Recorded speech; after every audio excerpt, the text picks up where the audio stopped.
Në fakt, ka pasur reagime të para lidhur me luftën në Shtetet e Bashkuara të Amerikës, ku drejtori i Departamentit kundër terrorizmit ka dhënë dorëheqjen me pretendimin dhe argumentin se kjo luftë nuk ishte luftë e Shtetit e Bashkuara të Amerikës dhe se Irani nuk kishte kërcënim për Shtetet e Bashkuara të Amerikës. Si është atmosfera në Shtetet e Bashkuara të Amerikës lidhur me këtë luftë?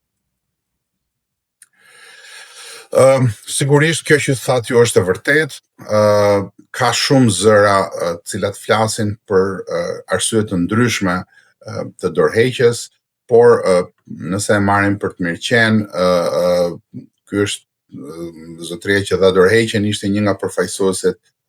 e njërës nga rrymave të lëvizjes MAGA, që është lëvizja që solli në pushtet presidentin Trump.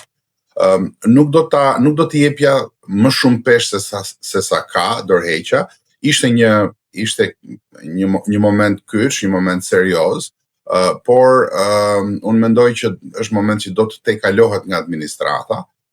Problemi më thelbësor është fakti që ka një lloj mospërputhje midis projekteve ideologjike të MAGA-s, pra të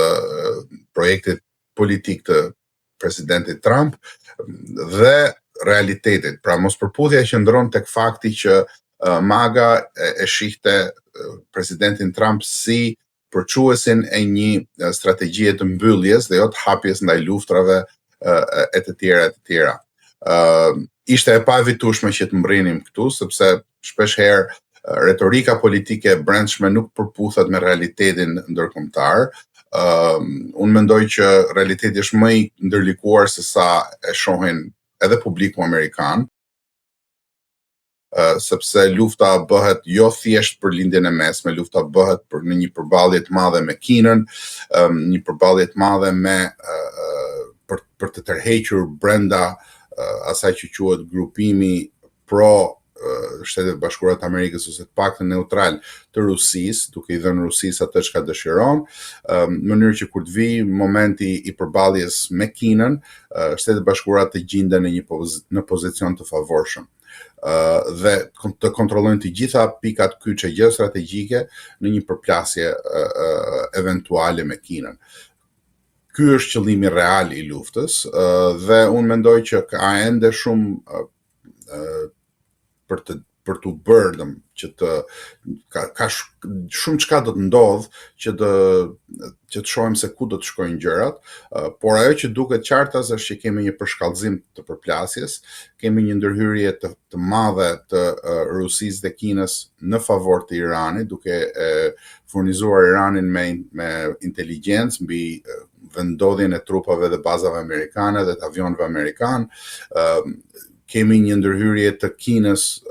të fshetë, por jashtëzakonisht shumë të fortë, duke furnizuar Iranin me lëngun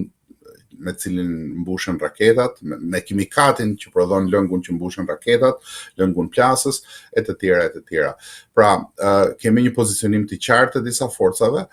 kemi gjithashtu edhe një Evropë e cila e gjen veten pa busull, të pafuqishme, pa fuqi ekonomike dhe ushtarake, e cila është e varur nga zhvillimet dhe e cila megjithatë po përpiqet vendet caktuara si Polonia, Gjermania janë duke u përpjekur që të rrisin potencialin ushtarak në mënyrë që t'i përgjigjen këtyre situatave shumë të ndjeshme. Po, më lejoni gjithashtu që ta kthej tek Shqipëria. Njerëzit duhet ta pyesin veten çfarë po bën Shqipëria në këtë situatë ndërkombëtare plasëse, e cila po shpërfaqet për ditën më tepër. Shqipëria po merret me gjëra të parëndësishme, Shqipëria merret me deklarata të cilat parlamenti del në mbështetje të njërës palë apo tjetrës. Shqipëria nuk ka asnjë lloj strategjie për të kundërpërgjigjur rreziqeve, nuk ka diskutim publik mbi rreziqet që na kanosen, kush janë rreziqet, nuk flitet për manovrat e Serbisë në kufi me Kosovën, që është praktikisht pjesë duhet të jetë pjesë e zonës shqiptare, sepse Kosova është pjesë e një zone të populluar me shqiptar, nuk flitet për situatën e Ilirit, nuk flitet për zhdukjen graduale të popullsisë shqiptare në Malin e Zi, nuk flitet për të drejtat e mohuara të shqiptarëve në Greqi, ku nuk njihen as si pakic, nuk flitet për asgjë në Shqipëri përveç se për cicmicët e ditës,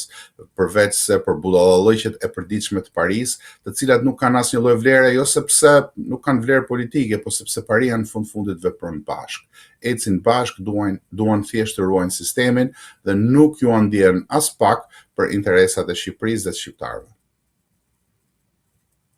A duket sikur SBA dhe Izraeli ndoshta nuk e kishin kalkuluar shumë mirë forcën që kishte Irani lidhur me sulmet raketore, por qoftë edhe me një strategji të mundshme që tani Irani po e përdor që po godet edhe vendet fqinje. Më lejot që të bëj një korrigjim të vogël. Unë mendoj që mbas kalimit të disa javëve kemi diçka qartësi më shumë se sa kishim në fillim. Pra, që kjo është një përplasje e fortë, një përplasje serioze, tani kjo nuk ka më dyshim. Unë do ta shihja përtej lindjes mesme. Pra, është një zonë nevralgjike, ka qenë gjithmonë lindja e mesme për shkak të asaj që është aseti vetë më i madh, që është energjia. Dhe lufta që bëhet në shumë plane në lindjen e mesme ka për bazë pikërisht aksesin tek burimet energjetike. Le të mos harrojmë që një pjesë e mirë e Azisë, duke përfshirë Kinën, duke përfshirë Japoninë, Korenë e Jugut, por edhe Evropa, e marrin gazin e lëngshëm dhe naftën, që janë shumë të nevojshme për industrinë e tyre dhe për mbijetesën e tyre ekonomike, pikërisht nga kjo zonë. Dhe ajo që ka ndodhur është që përpjekja fillestare ishte për t'i prerë kokën sistemit dhe për të ndryshuar regjimin, mirë po përfundoi që sistemi ishte i pavarur, të paktën deri më tani, sistemi i Iranit ishte i pavarur nga njerëzit e veçantë, nga individet e veçantë, dhe përkundrazi ka pësuar një lloj forcimi të brendshëm për shkak të rrezikut jashtëm. Nga pikpamja ushtarake, e përsia e Shteteve Bashkuara të Amerikës dhe deri diku dhe e Izraelit, që nëse ka mbështetjen e Shteteve Bashkuara të Amerikës ka e përsi të dukshme të paktën ajrore, u duk se ishte e madhe, mirë po jo më larg se sa dje, një nga avionët më të fundit